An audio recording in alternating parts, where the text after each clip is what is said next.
Bonjour, ici Gabriel Athanasiadis. Je suis à côté de Monsieur Estrada, employé de Post Canada.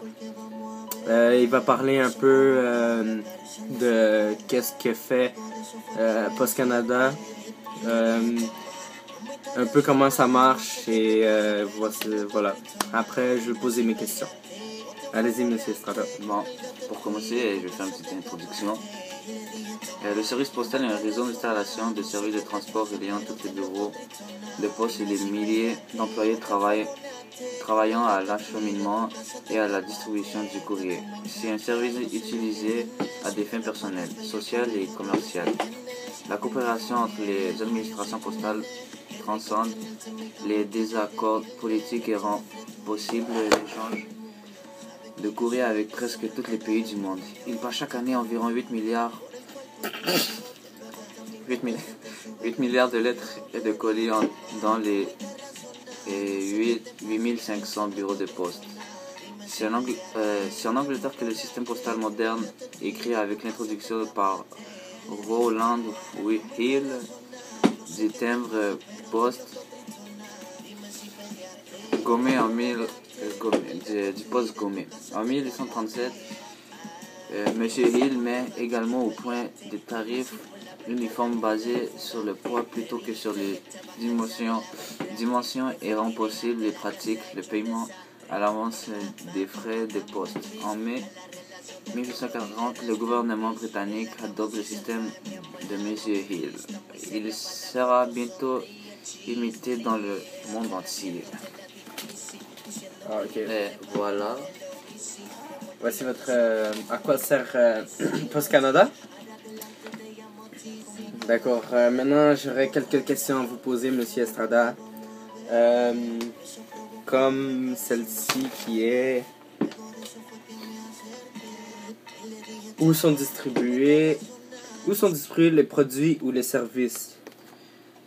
Dans tous les pays, ils ont un accord avec les importations de colis qui viennent du Canada. Des navettes de camions assurent le transport du courrier local vers les succursales postales, d'où il sera livré. Le reste du courrier est transporté par camion à d'autres bureaux de poste ou à une installation de poste aérienne, d'où il sera expédié par avion vers d'autres villes ou d'autres pays. Aucune conséquence. D'accord.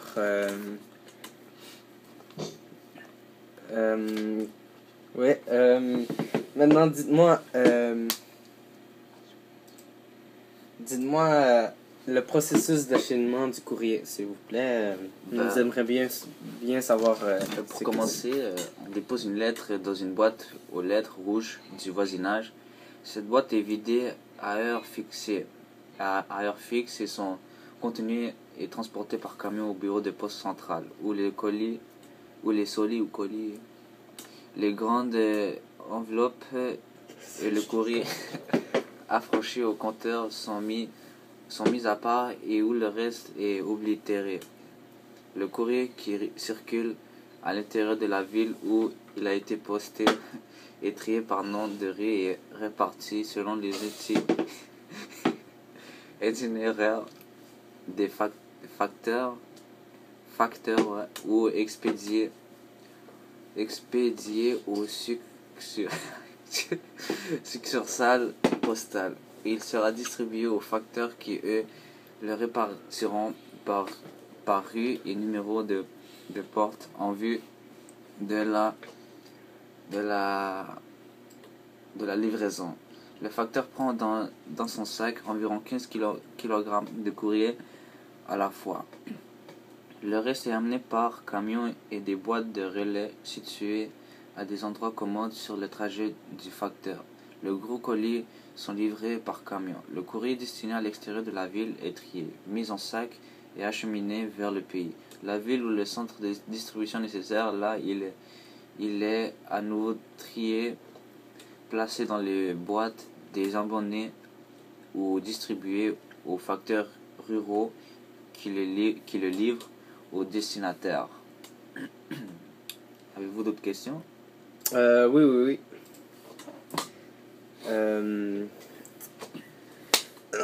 Quelle est la responsabilité de Post Canada?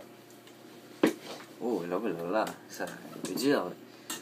Bon, en ce qui concerne la livraison du courrier, la responsabilité de Post Canada cesse lorsque le courrier a été livré au destinataire ou à son représentant, dans une boîte aux lettres, à l'adresse de livraison ou à une case postale. Lorsque le courrier est adressé à cette case postale ou à ses soins, Si l'article est envoyé par courrier commandé, la responsabilité de Post Canada s'arrête lorsque l'article est livré au destinataire ou à un autre adulte à l'adresse de destination et qu'une signature est obtenue. À la livraison d'un article exigeant une signature autre qu'un article courrier commandé, si le destinataire ou son représentant refuse de fournir sa signature, Post Canada lui demandera d'écrire son nom en caractère d'imprimerie. Si le destinataire ou son représentant refuse, Post Canada livrera l'article et inscrira signature refusée dans la case signature. C'est très bien, oui. Merci. Dernière petite question. Est-ce que la compagnie Post Canada respecte la loi du développement durable? D'après moi, vous pouvez répéter la question, s'il vous plaît? Est-ce que Post Canada respecte la loi sur le développement durable? Ben oui, ils respectent beaucoup. Ils font toujours le mieux possible pour respecter, pour l'environnement, pour la société. Et Post Canada, oui, il fait de son mieux. Ah oui? Oui. Merci beaucoup, Monsieur José Estrada. Merci. Merci. Je suis content que vous êtes venu ici pour ce reportage. Merci. Et à la prochaine si on se voit.